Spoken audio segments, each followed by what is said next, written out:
Last year, an amateur archaeologist was walking through these woods when he came across a load of lumps and bumps, and they were very lumpy and bumpy.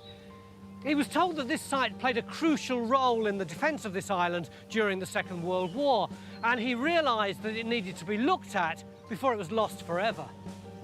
So he talked to Time Team about it, and they said that no one has ever dug a site like this before, because although this is British soil, these defences aren't British. They're German, part of the vast complex of defences built by Hitler to turn Jersey into an island fortress. Oh, and by the way, that amateur archaeologist was me. So I'm going to be under quite a lot of pressure over the next few days. I wonder how long before the archaeologists stop talking to me.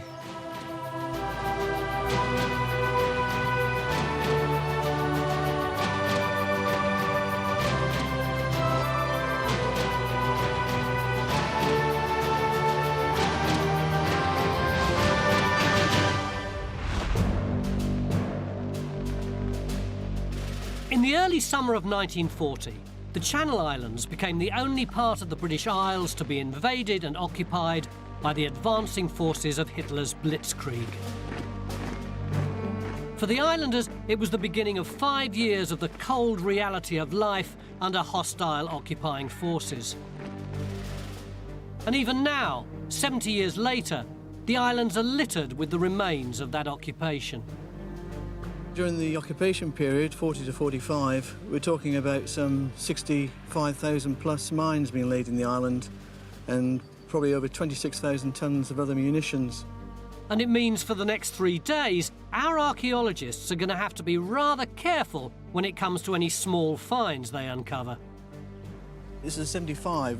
If you happen to tap one with your trowel, I suggest you stop tapping it and basically make your way away from it. So, are you still happy to go ahead with this? I think I feel slightly more cautious about the whole thing. So, with the briefing over, it's time to get our first trench in. Now you say, don't hit it hard, and then the first thing you do is you go.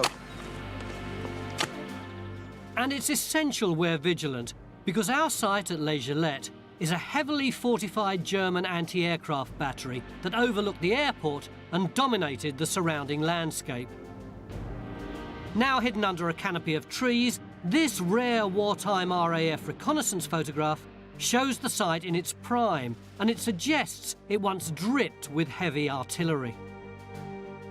Over the next 3 days, we want to translate this grainy image into a 3-dimensional recreation of that fortress. We're seeing a lot more than's on that air photo, which must be a real testament to the German camouflage guys. And we've assembled our own army of experts to decipher all these lumps and bumps. Dr. Gilly Carr, who's pioneered the archaeology of the occupation.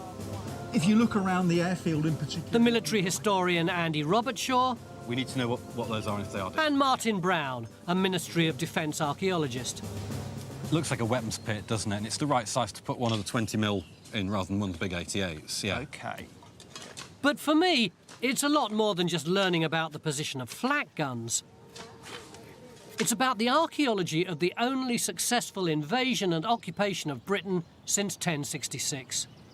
It really is true that from the first moment I came into this forest, it started to work its magic on me. And I think that's probably something to do with the fact Jersey was successfully occupied. And it gives me an eerie feeling of what it might have been like if the mainland had been occupied by the Germans as well. But whatever it was, it made me feel that I wanted our team to be the people who excavated here. So that's the emotional stuff out of the way, but prosaically, you've got to dig it now. I mean, the point is about sites like this, we don't have any complete wartime plans of it. And just sort of looking around this morning, there's an awful lot going on here. The Channel Island Occupation Society, since 1977, has been excavating or uncovering German bunkers. But what we're looking at here, there's different sorts of fortifications. So this kind of excavation that we're doing here is completely new. What we want to have a look at is the entire layout of the base, the ordinary gun pits, the machine gun nests, the slit trenches, the whole layout of the camp. And this is real cutting-edge archaeology. It really is. I mean, this was meant to be one of the open areas they thought we could look at, but, I mean, it's just a non-starter. Unfortunately, not everyone is quite so enthusiastic about my choice of site. I don't know what we're going to do. So, with geophysics somewhat kiboshed by the vegetation, we're going for the old-fashioned approach. Our first trench over a possible gun emplacement has gone in based on the aerial photograph and Stuart's surveying skills. And he's already given us a position for a second trench.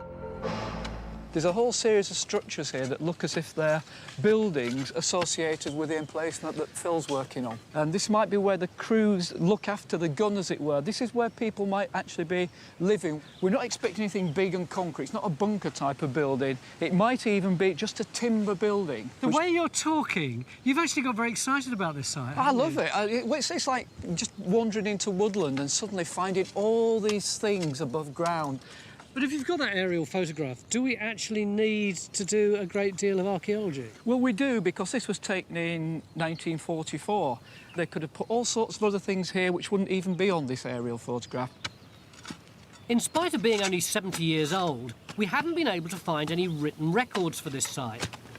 They were probably destroyed by the Germans before they surrendered. But looking at a battery that was similar to ours, it's obvious there was a lot going on. Is this our site? No, it isn't. It's a similar position on the other side of the island. It says here 3/156 flak. What does flak actually mean? Flak is an abbreviation for the German full term, which is Fliegerabwehrkanonen. Anti-aircraft gun is what it means. That's all it means? Simple as that. If we go into 3D, we've got our anti-aircraft guns, in this case 5 88s. There's a couple of 2-centimetre anti-aircraft for close defence. But it's not just a defensive structure. It's where up to 200 soldiers are living, eating, drinking, going to the toilet, you know, having recreation. It's actually community. Saying, Martin, What you got? it looks like it's about 3 or 4 inches long. And sort of 20 millimetres in diameter. And about 20 millimetres in diameter. And back up in Trench 1, Phil's just turned up the sort of small find that suggests we're right in the middle of all that flak. Rule 1 was core you, rule 2 was don't tamper with it. You've got a prize, I think. Is it? Yes, it's a 2-centimetre shell case. Is it going to go bang? It's not likely to go bang, but it does contain explosive propellant and a primer. This is our first trench, our first slice out of it, and already we've discovered something which could blow up in our faces. This could be a great dig, or it could be really frustrating. Fingers crossed. And you brought us here. It's a sobering discovery. We really will have to be careful over the next couple of days. Oh. I think you've got precisely what we had before. But these 20mm diameter shells do suggest that Trench 1 is the site of a 20mm anti-aircraft gun. And this gun would have been just one of thousands of German weapons that swamped Jersey from 1940 onwards. The Channel Islands had become a bit of an obsession for Hitler. It was the only British land he controlled, and he threw troops and defences at it out of all proportion to the population. This is the story that I see written through the whole of human civilization. If you go centuries back or thousands of years back, you have the same thing. You have one megalomaniac individual and everybody else falling in line behind him to take over someone else's territories. Is it just me, or do you find looking at this footage very chilling? It's very sobering. This was the Nazis saying, we have occupied this place and this is an ideal invasion. Did Jersey know it was going to be invaded? Well, it wasn't clear at all, because as late as March, you've got the Home Office and the Foreign Office saying things like, you know, Jersey, it's an ideal destination for a family holiday, you know, take your families there. And I think that's the real issue, that the islanders have no idea of what's going on. What happens is that the island is demilitarised and the islanders begin to hear about this on the 19th of June. So that means that all the troops go, the telephone cables are cut. So the Germans drop these terms of surrender on the 1st of July onto the airfield, saying that, you know, as long as the islanders are peaceful, then they'll get their liberty. And they have to put up white flags to show that they accept this. And then people put up old vests and pillowcases outside their houses to show that they're not going to put up resistance. I tell you what is really interesting for me, though, about this is because if you work with the ancient past, of course, you haven't got any of the testimonies of the victims. You hear from the conqueror's point of view. Whereas here, of course, there are 1,000 or so people living who remember all of this. I was in the garden at home and I heard planes coming, and you didn't see many planes, so you looked to see what it was. And there were the swastikas under the wings. And then they dropped 2 bombs, and I saw the bombs falling and shot inside like a squared rabbit. Bettany is in her element, talking to people who witnessed world-changing events at first hand. One officer had his hat knocked off by some youths, and some of those were caught, and, oh yes, they were punished very severely. Some went to real concentration camps, prison camps, on the continent, and some did not come back. But although we've got shed loads of historical and first-hand evidence of the occupation, our once heavily guarded site is still managing to keep its secrets from us. Well, we have the platform for it, but no evidence for the building, which I guess might have been quite ephemeral light structure. We've also now opened 2 more trenches, this time over strange features that John's managed to identify from his severely curtailed geophys. There you go. Ah, lovely. And one of them has just thrown up a find that's got us completely stumped. Wondered whether it was part of a field kitchen, but that's not going to work for filling it full of soup, is it? So it looks too fragile for something like a gun mounting, doesn't it? Doesn't it just? Well, there's our first mystery on this site. We have 2 days left to find out what that is. And people say, why do you bother digging it? You know what everything is. But we have sorted out Trench 1. Yeah. It's not just a bank that's thrown up to go round a gun. As Phil's discovered that the defences built on this hillside were engineered to last. What we seem to get is this inner stone-built revetment, and then we've got this fine-grained material pushed against the outside of it to make the actual bank. I mean, that makes complete sense. You don't want enemy shell fire or bullets striking stones. So you put the soft stuff out there, and that will absorb the energy of incoming ammunition from the enemy. From the invention of gunpowder onwards, that's the way you do it. We're actually getting quite a few finds as well. I don't know whether they mean anything to you. I like the look of that. I really, really do. If you're going to build a position like this, you're going to use revetting stakes, pieces of timber that you hammer into the ground. But if you put that and then put your wall against it, it just caves in. If you take a loop of cable or a loop of wire, loop it round your upright, take it out there, hammer in a stake, put a piece of wood between the middle of it and turn it round, it actually windlasses the whole thing in and pulls it in tight, and it acts as a straining wire, taking the weight of all of the structure outside. So our first trench can confirm that this earthwork is a 20mm gun emplacement, and it was strategically placed to shoot down low-flying aircraft. Phil's emplacement up on the top here on the highest point, that's a 20mm gun. That's designed to be quick moving, it's got a rapid rate of fire. And as we know this shape is a 20mm gun, we can confidently say that all these features are also 20mm guns, which isn't a bad result for one day's digging. But as stewards discovered, they were just part of a sophisticated setup to defend the airfield and the island against Allied attack. The 88s, the bigger ones on this side of the hill, they've got a dual purpose. They've got a 360-degree arc on the sky. You shoot anything up in the sky, as it were. But they're also able to depress their barrels downwards, so they can cover all that area by the airport. And they can actually see right down to the bay at the south. These larger 88mm gun pits will be our main target for tomorrow as we begin to extend our investigation, because it's now clear that this whole hillside operated as one big settlement.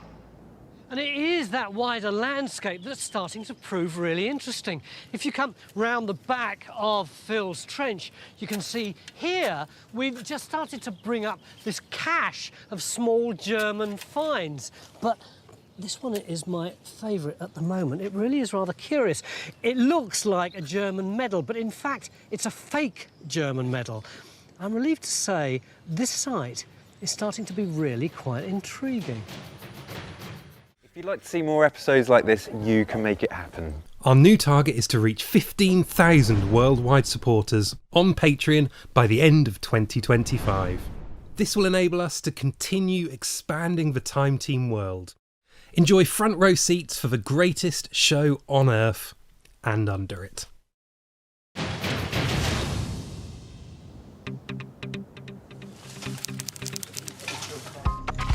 It's the start of day 2 in Les Gillettes, Jersey. Right, I think we've got another bullet there. Oh, yeah. And we're beginning to get used to finding ammunition in our trenches. That's another one of these German 7.92 cases. It's standard small arms ammunition. It's not surprising, really, as we're trying to piece together the complex layout of this World War II German anti-aircraft battery. By the end of yesterday, we'd made our first breakthrough.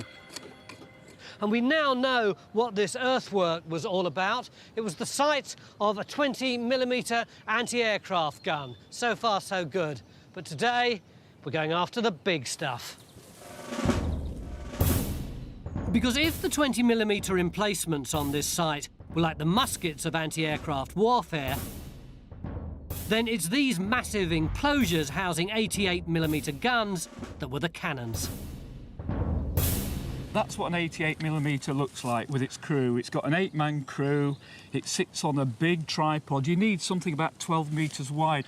And this is an incredibly powerful gun. If we had a gun here, you see the contrails in the sky, people going on their holidays? Yeah.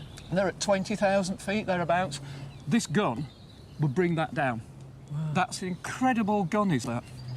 Where are we going to put the trench? We're actually going to excavate this quadrant here. It's quite chunky, so we're going to get the mini digger in. We actually want to see if we can find the tripod placement, which should be in the middle, just here. So our next trench goes in over this potential 88mm gun emplacement, one of 6 we suspect once sat on this hillside. And they'd have been the main focal points for the 200+ troops that ate, slept and lived in a state of permanent readiness on this fortified settlement, including the area where we put in Trench 2 yesterday. So what do you think they're using this bit for? Well, the big clue was what's in that tray there. Which looks like paint tubes. So it's not paint, it's actually toothpaste. And with it, we've got this, which is a case from a razor. And down there, we've got a drain, draining away water. So this is an ablutions block. And these guys are getting up in the morning, they're coming down here, getting cleaned up, going to get their breakfast, do their duty, and it all has to be done in an organised way. Actually, that's also what the islanders all say. They say that they notice Germans are incredibly regular in everything they do. So, you know, they get up at the same time, they'll go to the shops at the same time, they'll clean their teeth at the same time, they'll have their pint at the same hour of the day. So we've now established another feature on our site, and more evidence that the Germans saw the occupation of Jersey as a long-term investment. Right, found the coin. Oh, blimey. But we're also discovering that having an occupying force control day-to-day life can lead to all sorts of unforeseen complications. Well, it says 1924 here, so this actually would have dated some way before the occupation, back to the Weimar Republic. And what's interesting about this is that there were actually as many as 5 different types of currency that circulated during the occupation. It all got a bit complicated. There were both these coins, which dated to before the occupation. There were occupation Reichsmarks, but there was also Jersey coins that were circulating, and British coins, and even some old French coins that sort of entered circulation a little bit. So a lot of things going on. So far, we've only been digging about 1/3 of this battery, and Stuart feels it's about time to investigate another target at the other end of the site. You know, from other flat batteries, you know what to expect. There's the guns, and then there has to be a fire and command control centre close to the guns, and sometimes have a shelter for the crew underneath, like a bunker or something like that. Not necessarily concrete, could be dug down into the rock or the earth. Well, I mean, the results don't necessarily suggest concrete bunker, but certainly something that's going deep into the ground and appears to have collapsed and be full of rubble.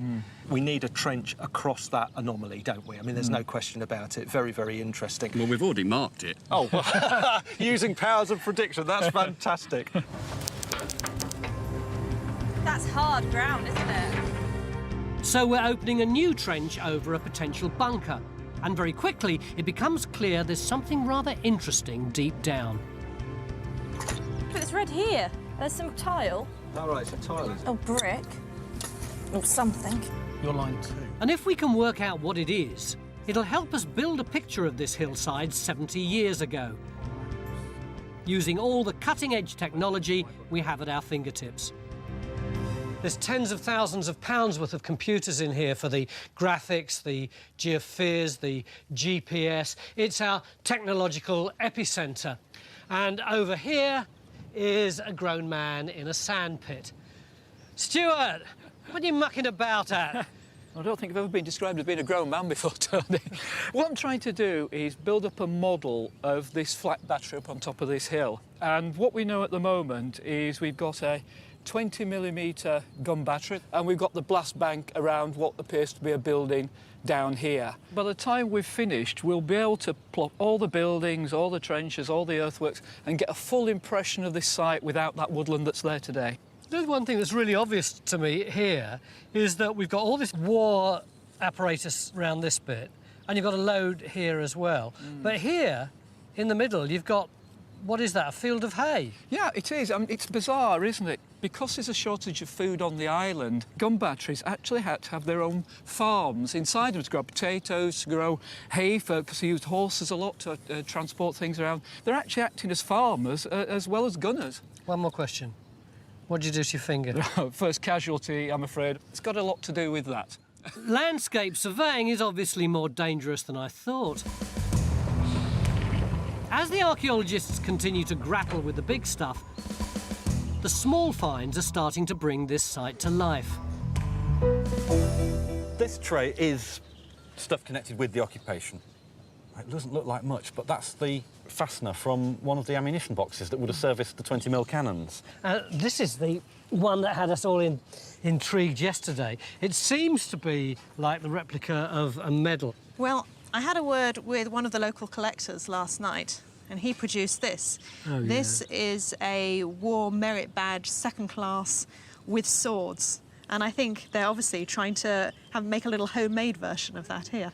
I love the idea of a trenches gag, don't you? Oh, yeah, I mean, are they sitting up here, awarding each other huge decorations? Oh, for you, Otto, Iron Cross First Class. And it's probably something conscripts, posted a long way from home, have done since the beginning of time.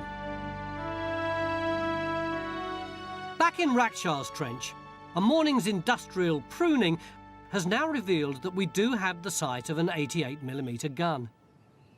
Can you see these metal bolts coming through here? Oh, yeah. I've also got this circular feature as well. I'm wondering whether this is actually the gun placement. I think you're onto something there. And it's becoming clear that the gun was at the centre of a substantial piece of engineering. At the moment, what we've got uncovered is, what, about a third of it, something like that? It's about a third, because you can see the bank coming down that side. It's actually really massive, and just it coming through there, so I think we are pretty much in the middle. I reckon, then, what we need to do is try and extend this and get at least a half of it open. Then that gives us some understanding of how the whole thing would have been laid out. Great, better carry on then. Bit more digging. Slowly but surely, we're getting a sense of the force once stationed here.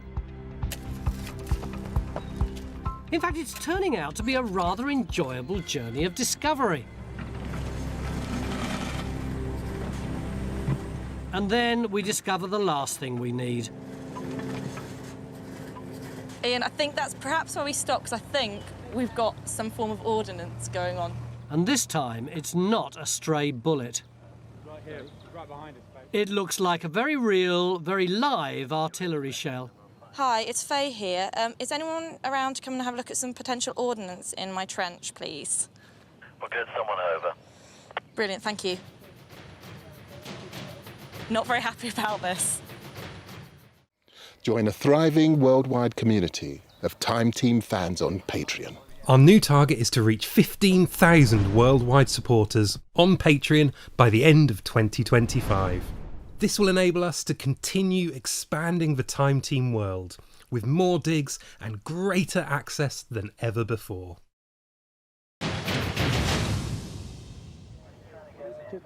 I don't want to get too close, actually, funnily enough. Strange. It's the afternoon of day 2 at our German anti-aircraft gun emplacement in Jersey. Share this with me. And it looks like we've just found a very unwelcome reminder of what this site was all about. Well, it's definitely the base of a shell case. It's almost certainly an 88. What I don't know at the moment is whether it's the actual case is alive and whether there's a shell at the end of it, which is the more hazardous part of the item. The whole reason Faye's been digging this trench is to investigate some of the structures on this fortified hillside, because we're discovering that although the anti-aircraft guns were at the heart of this site, they didn't exist in isolation. The communication cable comes from here. And Phil's now uncovered evidence that the gun crews were being coordinated by central command units. If we got the cables coming in here and actually skirting past, could they be coming to that 88 up there? Well, it'd be most logical. There's nothing in between, is there? And Stuart now believes he's found the location of one of these control centres. We're looking at something sticking out to about this distance. At the moment, this, on the balance of evidence, is the best candidate we've seen for a command and control centre. It's the biggest complex on the site. It's central to all the anti-aircraft batteries and so on. This would be a perfect target for a trench, except for one small detail: the best spuds in the world. Shame it's under potatoes, eh? So in this case, it's Jersey Royals 1, Time Team 0. This material here might very well be propellant. So we are talking about quite a long case. OK. And potentially then unfired or fired? Definitely unfired. Back at Faye's trench, we're now ready to lift our unwelcome find. Oh, my gosh. OK, what's that? It is 88, but it's what they call a drill round. And they would use it for practice and drill when they're firing the guns. So it's not dangerous? No. Ah, that's a relief. I think this may need further investigation. But we've finally got to admit that one of our other discoveries will have to remain a mystery. Yesterday we found this buried about 5 foot down, and no one knew what it was. So everyone rushed back to their military textbooks last night, and we still have no idea what it is, have we? If this was Roman, we'd say it was probably ritual. Oh, of course we would, yeah. Mind you, we don't have to know what every single find is, do we? It's going to have to remain a mystery. It's not the only mystery in this section, because that hole there, we didn't just dig that in order to extricate that funnel thing, did we? This would have been here in the Second World War. Why? Well, what it is, you've got the anti-aircraft positions up here doing their job. Yeah. And the Germans are worried that they're actually going to be a target for the British. So you put an infantry perimeter around as well. And actually, if you hop down in... Yeah. Right, down into here, yep. That's right. If you look that way, I mean, if we cut the bushes out, yeah, you've got a gap in the hedge bank. You can see through there. Yeah. And your Fritz in your foxhole, waiting to see whether those British troops are going to be coming across to try and do damage to this gun battery. There is one slight design flaw, isn't there? It's very difficult to get out of. Oh, yes. Having established that this is a foxhole, we can see there's a whole network of them around the edge of the site, or infantry perimeter in military lingo. And this is only one line of defence. There are all sorts of other fortifications. We've seen that domed shelter before. There's a number of them round with the guns, aren't there? Not one coming in at an angle like that, and certainly not with this big earthwork. This is very different, isn't it? So we're going to dig out this bunker to see if there's anything in it that could add to our story. And there are other defences that Stuart's now got his eye on that he thinks were dug very late in the war. These are defensive trenches to protect the battery itself. They're not just communication trenches. Well, the other thing about this trench is that we can actually date when it was constructed to some extent. Right. Because this aerial photograph we've been using was taken in August 1944, as you know. The trench that we're looking at comes off at an angle, and you can see it's not shown at all on this photograph. And to dig through solid rock to achieve these trenches. I mean, that's just incredible. They must have been seriously concerned that invasion was a real possibility. These rock-cut trenches would appear to show the determination of the German troops here to defend their positions against Allied attack. But there could be a chance that the soldiers didn't do the digging themselves, because our site overlooks the most impressive and most chilling monument to the German occupation. About 100 feet above my head, Phil and the rest of the team are excavating our German anti-aircraft battery. But down here, there's a much more tangible example of the German occupation. This is the Jersey War Tunnels, originally created as an artillery workshop and military hospital for the Germans. But if ever there's a statement that says, we're powerful, we're here, and we're not going away, this is it. The war tunnels now house a museum chronicling the 5 increasingly desperate years of the occupation. Hewn out of solid rock, the tunnels are a testament to German engineering. But they're also a testimonial to the brutal Nazi ethos that some people deserved to be treated as subhuman. There is something phenomenally bleak about that unfinished tunnel, isn't there? There is. It was built by people who worked for the organisation Todt, and these were voluntary labour, there's coerced labour, forced labour, slave labour. People from Russia, from Poland, from Belarus, from Ukraine, people who in the Nazi racial hierarchy were right down there. Did many of them die? Yes, yes, hundreds in Alderney and around about 100 in Jersey. How did the Jersey people feel about what was going on here? When you mention the slave labour here, it's almost as if these are memories that are unbearable. So I've been talking to people, and you see the tears come to their eyes when they remember it, because, I mean, particularly, as Julie says, the Soviets particularly, they were incredibly badly treated here. They were given no clothes, so they were either naked or in rags. The food rations that were meant to be getting to them, for instance, milk, was sent over to the hospital, and you find that the guards are just using it as whipped cream instead, so they were starving, they were beaten, many of them died, so it was truly atrocious. And that's why it's important to come here, because this place, you know, it's a monument to the suffering of those slave workers, but it's also a reminder of the absolute horror of a war like this.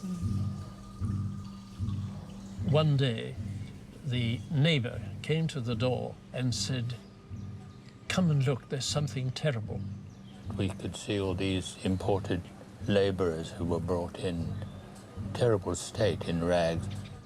They looked ashen grey, and I thought, good God, the stories we've been hearing over our illegal radios are absolutely true.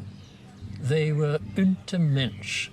They were subhuman, therefore you could treat them how you liked. It's a sobering reminder as we reach the end of day 2 that what we're digging had a real and lasting impact on the people of Jersey. Stuart, this turned up earlier. And we're still discovering yet more evidence of the force used to occupy this island. Well, it's an 88 shell case, that's for sure. But I think the actual gain for the primer of the shell case is still present.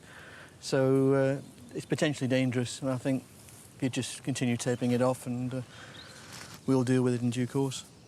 Disposing of it in due course basically means we're going to take it to a nearby beach tomorrow and blow it up. Back at the heart of the site, the scale of the gun emplacements that fired those shells is now evident. Moment of triumph. So have you finished? Far from it, but I tell you what we do have at the moment. Yeah. We have this big, massive base plate, and that's where the gun would have sat on, but you can see these 2 holes in this circular dip here. They're actually for the cables for the gun. So what else for tomorrow, Ben? Well, what we've been doing is looking at the different types of earthwork, characterising them, you know, working out what they are. Tomorrow, what we want to do is try and put it all together and really sort of understand this complex as a whole. So even though it's just brambles and briars here now, by the end of tomorrow, you'll be able to give us a vivid picture of what life would have been like here in the 1940s. Absolutely. If If you'd like to see more episodes like this, you can make it happen. Our new target is to reach 15,000 worldwide supporters on Patreon by the end of 2025. This will enable us to continue expanding the Time Team world. Enjoy front row seats for the greatest show on Earth and under it. Beginning of day 3 here at Les Gillettes, my little forest deep in the heart of Jersey, where we're trying to piece together the story of a World War II German anti-aircraft battery. And although we've done pretty well, we've only managed to identify 4 features so far, which is a bit worrying because we've only got 1 day left, and I've got an awful lot of these cards still to put up. But the features we have identified, an ablution hut, a foxhole, and 20mm and 88mm gun emplacements, have allowed Stuart to start identifying similar features in the 1944 aerial photograph. Another 88 emplacement here, and another 88 there. And that, in turn, has given us other potential targets. So you should have a rangefinder. It's like a pair of binoculars, but one lens is out there, and one lens is out there to get the range of the aircraft as they come and send instructions to the big guns. But we're also picking up other archaeological features that suggest that as the war progressed, this fortified hillside was redeveloped. We've got a concrete crew shelter, but it's different to the other ones we see here because it's got an emplacement in front of it. So our final trenches go in over these intriguing features around the perimeter of the site. Ugh, filthy rubbish. So, Faye, this looks like a big hole with a lot of demolition rubble pushed in the base of it. Over on the other side of the site, Faye, having recovered from her shell shock, is trying to resolve the mysterious potential bunker. So at the back there, we've got what looks like a dividing wall or something, and then we've got all these cables coming in as well. And it was this trench that produced one of the weirdest looking finds I've seen in a long time.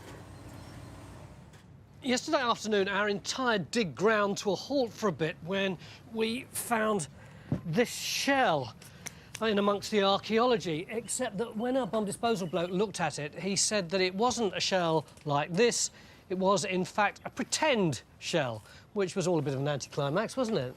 No, I think it's fantastic. We thought we'd find lots of these, the live ones, but this is really rare. It's a practice shell. Why do you need to practice putting a big bullet in a big gun? Well, if it was just one person working, not a problem. But if you've got 8 of you, you've got one guy opening the breech, another man putting the shell in, then the breech is closed. On the right-hand side, you've got men operating elevation and traverse, and the others running up 1 every 4 seconds with a new shell to fire. I think it was our Stuart who said that when you fire one of these things, it can bring down an aircraft thousands of feet away. Yeah. How does it manage to hit the aircraft so accurately? It doesn't. What it actually has is a timer set into the fuse at that end, and that's set electronically, and that predetermines when it'll explode. You don't actually try and make a hole in the aeroplane and then go off bang. It goes off near the aeroplane, underneath it, above it, and it's the fragments that then do the damage. Once the war finished, there was a concerted effort to defuse and remove all the shells from the island. But even now they do surface. Stuart, so this is the offending 88 that we've got to get rid of? It is indeed, Phil. We found one of our own yesterday, and apparently the best way to dispose of it is to blow it up. It's just not worth trying to open it up manually to try and preserve it. You're placing yourself at great risk doing that. The best thing to do is we'll put a little charge on this item, and then we're going to proceed down the beach, dig a hole. Ah, that's where I come in. I wonder why I was invited, and I wonder why I was given a shovel. I know now.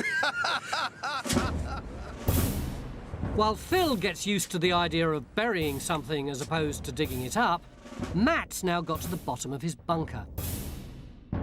It's obvious it started off as an ammunition store for the 88mm gun Rakshas's digging. They've been really shifting some heavy stuff around. The scratches going down there and down there. Ammunition boxes, things like that, perhaps? Yeah, I guess so. But the defences thrown up around it suggest that it changed use as the war progressed. That looks a bit like a firing step there. Well, that's what we think. This one's different to all these other shelters in that it's got that out there. Now, if you look through, actually what you've got is a field of fire down that trench system and covering that area out in the woodland beyond. So it makes sense to have a sort of secondary defence line here. Defending this hill from a land-based attack appears to have become more important in the latter years of the war, and we're now confident another one of our trenches is also part of this refortification. It's a machine gun post. Heck of a lot of hard work. You can see it was cut out of the solid rock, and it's part of the network of defences that we can see pretty clearly on the 1944 aerial photo. But intriguingly, we're starting to find things that aren't on that photo, like this big structure behind you, Martin. What is it? Right, well, it begins life. You can see it on there. It's the same sort of position as that first trench fill did, but they've dished in one side of it here to create this big bank there. So it's stopped being about anti-aircraft defence, and actually it's become part of this system, and it's providing extra fire support for the guys who are down there in your machine gun. So it's a shifting from attack to defence? Quite right, yes. How does that tie in with the history? Well, this photo was taken in August, I think, 1944. And if you think June 1944, everything has changed because you've had the Allied landings in Normandy. So suddenly the Allies, they're only 14 miles away in France. So it's a completely different game they're suddenly having to play here. They are now cut off not just from Britain, they're also cut off from France. So the irony is that the Germans here, who were the besiegers, had now suddenly become the besieged. Completely. So we always think of D-Day as this big moment when the war turned, but things just got worse for everybody here. After D-Day, the Germans dug in, preparing for an imminent Allied invasion. But the Channel Islands were so heavily fortified that Churchill decided that any attack would result in unacceptable losses. In fact, the island wasn't liberated until the day after VE Day in May 1945. And the long, harsh winter of 1944 was the lowest point in the island's occupation. And the small finds we've uncovered in Faye's Trench help paint a picture of the final starving months of German rule. You can still make out some of the lettering on this particular one, and you can, I think it says New Zealand and a little bit of the anchor. I reckon this is New Zealand anchor butter. It is. And this, that's completely recognisable. It is. It's yeah, butter, isn't and it? what I think this is, I wonder if this came in one of the Red Cross parcels from the Red Cross ship, the Vega, came in December 1944, and every month thereafter, it pretty much saved the islanders from starvation. And how are the Germans getting it? Because it wasn't intended for the Germans. No, the Germans did not get any parcels at all. But some islanders felt sorry for the Germans and shared their food with them. Yeah, I've read that. There's an account of this particular family that when the food packages arrive, the first thing they do is they invite in the local Germans and they give them a cup of tea and a square of Cadbury's chocolate. Really? I mean, it seems so generous, doesn't it, given the situation? Yes. Now we're ready. Firing! 1, 2, 3.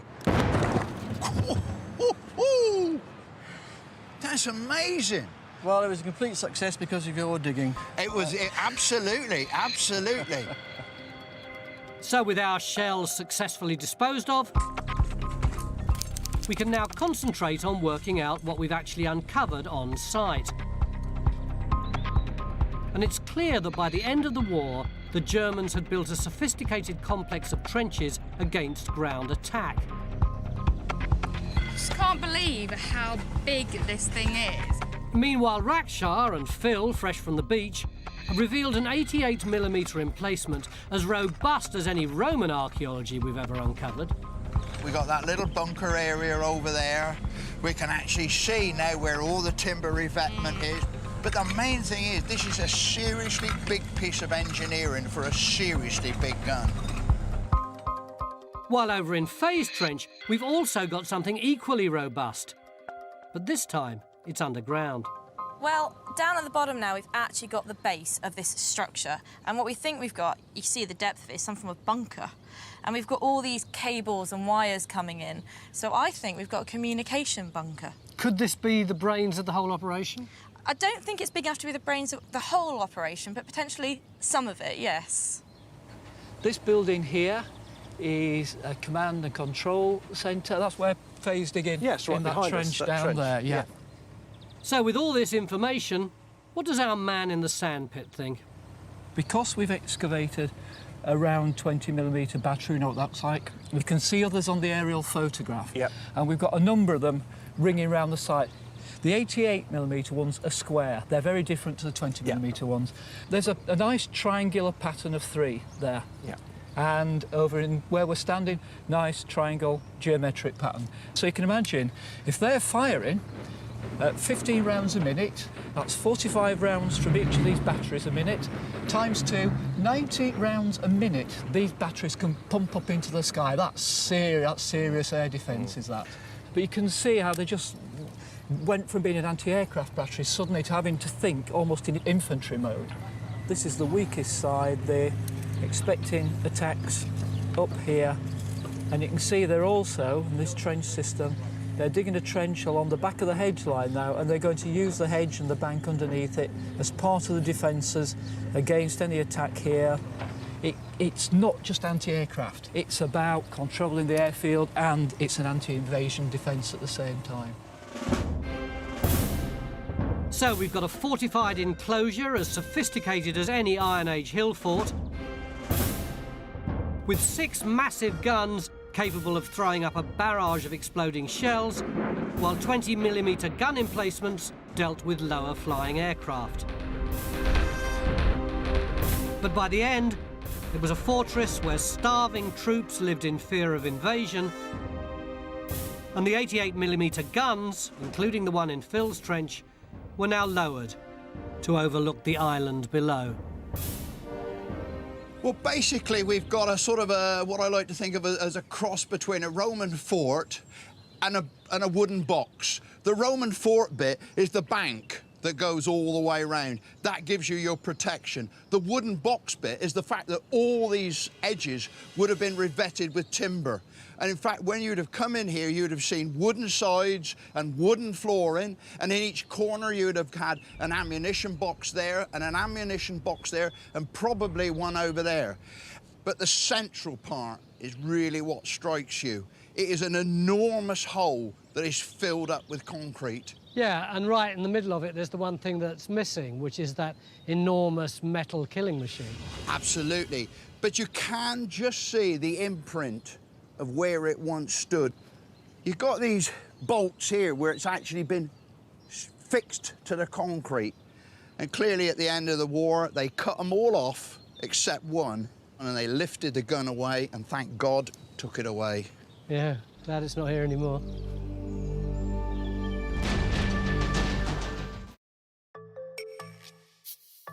Join Time Team on Patreon to access exclusive 3D models, masterclasses, and behind-the-scenes insights.